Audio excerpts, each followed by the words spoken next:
محترم ناظرین السلام علیکم۔ یہ ایک سچی کہانی ہے۔ یہ کہانی مجھے میری دوست نے سنائی تھی۔ اس کے بچپن میں یہ واقعہ ہوا تھا۔ آگے کی کہانی اس کی زبانیں ہی پڑھیں۔ جب میں چھوٹی تھی تب ہم گاؤں میں رہتے تھے۔ وہ ایک چھوٹا سا گاؤں تھا۔ سب کو پتہ ہے گاؤں کا ماحول کیسا ہوتا ہے۔ وہاں سب خوشی غمی میں ساتھ ہوتے ہیں۔ ہم جس محلے میں رہتے تھے وہاں ایک 26-27 سال کا لڑکا رہتا تھا۔ اس کا نام عظیم تھا۔ ہم بچے تو عظیم بھائی کہتے تھے۔ ان کے والدین کا انتقال ہو چکا تھا۔ وہ اکلوتے تھے۔ عظیم بھائی اخلاق کے بہت اچھے تھے۔ سب گاؤں والے ان کی تعریف کیا کرتے تھے۔ سب خواتین نے سوچا عظیم بھائی کی شادی کروا دیتے ہیں، ایسے ان کا اکیلے پن دور ہو جائے گا۔ جب سب خواتین نے عظیم بھائی سے رائے پوچھی تو عظیم بھائی نے رضامندی ظاہر کر دی، اور پھر تو سب لڑکیوں کی تلاش میں لگ گئے۔ ہماری پڑوس والی آنٹی نے دوسرے گاؤں کی ایک لڑکی کا بتایا۔ وہ بس ماں بیٹی تھیں، غریب تھے۔ ہم سب لڑکی دیکھنے دوسرے گاؤں گئے۔ میں چھوٹی تھی۔ عظیم بھائی کی شادی کی خوشی میں سب جگہ جاتی تھی۔ لڑکی کا نام مدیحہ تھا۔ مدیحہ بھابھی بہت پیاری تھی، دبلی پتلی گوری مومی گڑیا جیسی۔ مجھے تو بہت زیادہ پسند آئی تھی۔ اور یوں مدیحہ بھابھی شادی ہو کے ہمارے گاؤں ہمارے محلے میں آ گئی تھی۔ مدیحہ بھابھی دیکھنے میں جتنی پیاری تھی ان کا اخلاق اس سے بہت اچھا تھا۔ ایک ہفتے میں سب گاؤں والے بھابھی کی تعریف کرنے لگے تھے۔ بھابھی کی شادی کو 1 سال سے اوپر ہو گیا تھا۔ بھابھی کو بیٹا ہوا تھا۔ سب گاؤں والے بہت زیادہ خوش تھے۔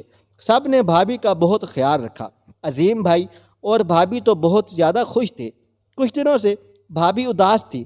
عظیم بھائی نے وجہ پوچھی تو بھابھی نے کہا، مجھے اپنی ماں کی یاد آ رہی ہے، میں کچھ مہینے اپنی ماں کے ساتھ پاس چلی جاؤں۔ بھابھی نے عظیم بھائی سے کہا، اور عظیم بھائی دوسرے دن بھابھی کو ان کے گاؤں چھوڑنے چلے گئے۔ بھابھی کا گاؤں بہت دور تھا، 1 دن لگ جاتا تھا جانے میں۔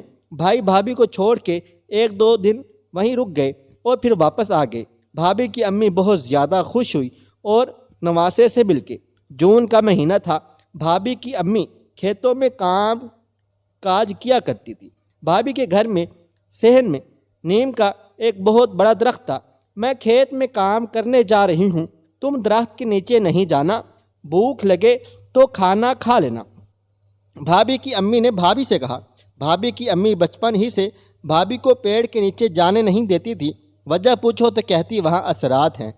جون کا مہینہ تھا، بہت گرمی تھی۔ بچہ گرمی سے رونے لگا۔ لائٹ بھی چلی گئی۔ بچے کو دودھ پلایا، بچہ پھر بھی روتا رہا۔ بھابھی چپ کروا کے تھک گئی تھی۔ بچے کا رونا دیکھا نہیں جا رہا تھا، اور تبھی بھابھی نے چارپائی درخت کے نیچے بچھائی اور بیٹھ گئی۔ بچے کو ہوا لگی تو بچہ چپ ہو کے سو گیا۔ بھابھی بھی ساتھ ہی لیٹ گئی، اور بھابھی کی آنکھ لگ گئی تھی۔ بھابھی کی آنکھ امی کی آواز سن کے کھولی۔ مدیحہ، یہ تو نے کیا کر دیا؟ میں نے تجھے منع کیا تھا پیڑ کے نیچے آنے، اور تو یہاں آ کے سو گئی۔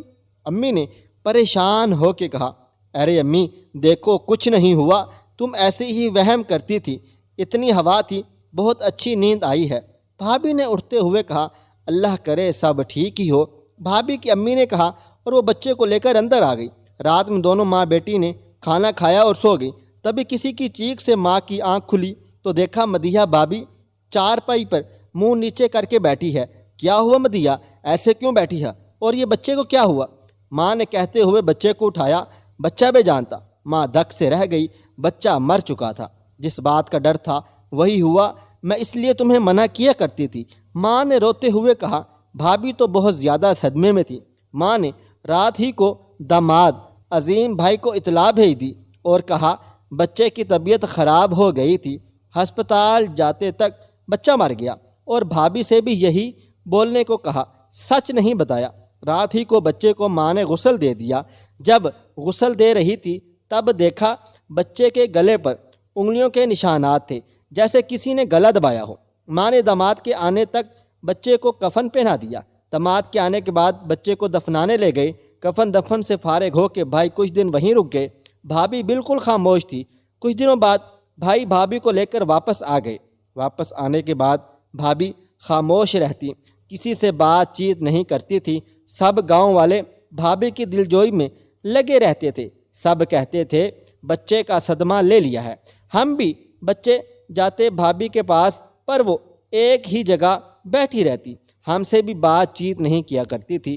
دن ایسے ہی بیت رہے تھے۔ 1 سال ہو گیا تھا، بھابھی کو دوسرا بیٹا ہوا تھا۔ بھابھی پہلے کی طرح اب نارمل ہو گئی تھی۔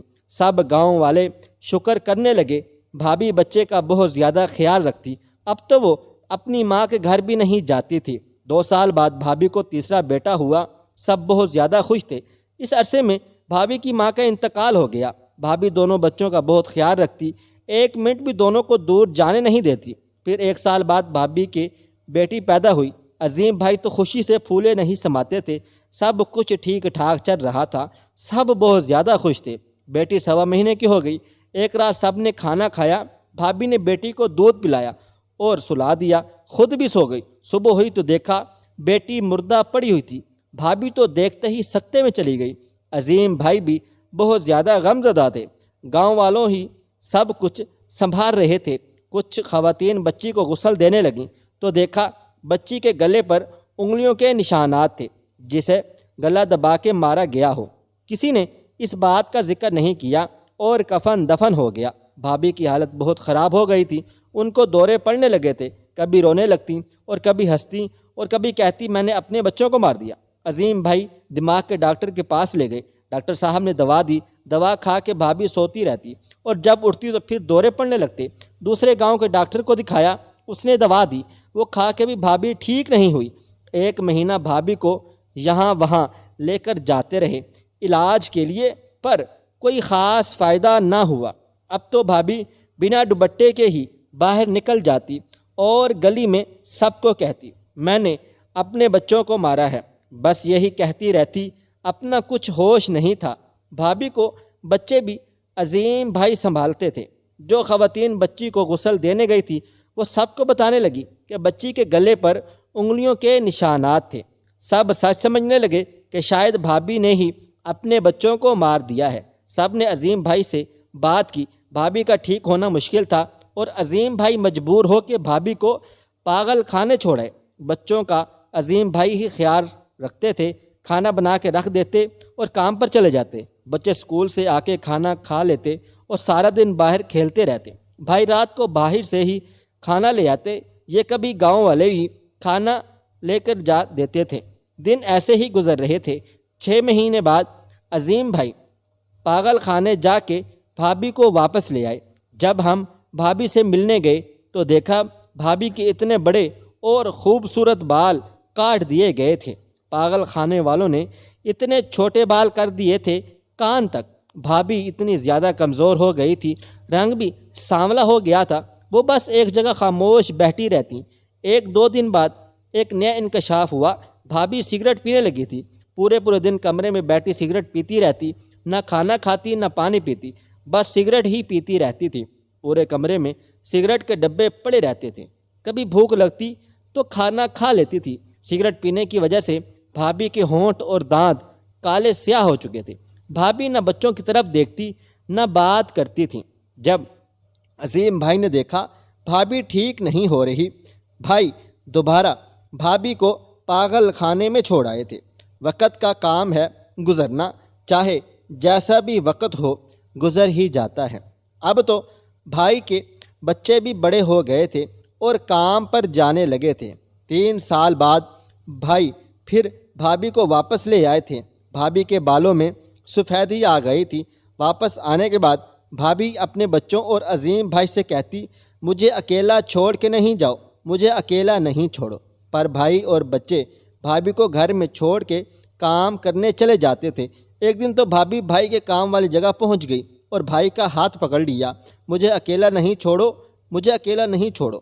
بھابھی روتے ہوئے بس یہی کہتی۔ بھائی غصے سے بھابھی کو پکڑ کے گھر لے آئے اور گھر میں چھوڑ کے باہر سے تالا لگا دیا۔ اب تو روز کام پر جانے سے پہلے گھر کو تالا لگا دیتے تھے۔ بھابھی پورے دن دروازہ بجاتی رہتی پر کوئی دروازہ نہیں کھولتا تھا۔ بھابھی کھڑکی میں کھڑی ہو کے چیختی چلاتی رہتی مجھے اکیلا نہیں چھوڑو۔ بچے تو بھابھی کو دیکھتے ہی بھاگ جاتے اور بڑے خاموشی سے گزر جایا کرتے تھے۔ بھابھی کھڑکی میں کھڑی ہو کے جو بھی جاتا ان کو چیزیں مارتی اور کہتی مجھے باہر نکالو، مجھے اکیلا نہیں چھوڑو۔ کبھی کنگھا مارتی، کبھی چپل مارتی۔ ایک دن کوئی بھاری چیز ایک آدمی کو مار دی، اس کے سر سے خون بہنے لگا۔ وہ غصے سے عظیم بھائی کو کہنے لگا، بھابھی کو واپس چھوڑ آؤ، یہ سب کو نقصان پہنچا رہی ہے۔ بھائی کے پاس اب اتنے پیسے نہیں تھے کہ وہ بھابھی کو پاگل خانے داخل کرواتے۔ سب گاؤں والوں نے چندہ جمع کیا اور بھابھی کو ایک بار پھر پاگل خانے داخل کروا دیا۔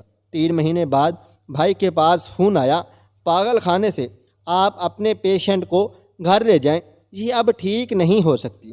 ہم نے ہر طرح سے علاج معالجہ کر کے دیکھ لیا ہے، یہاں پہ یہ دوسرے پیشنٹ کو مار رہی ہے، ہم نہیں رکھ سکتے، اب ان کو یہ دوسروں کو نقصان پہنچا رہی ہے۔ بھائی خاموشی سے بھابھی کو واپس لے آئے۔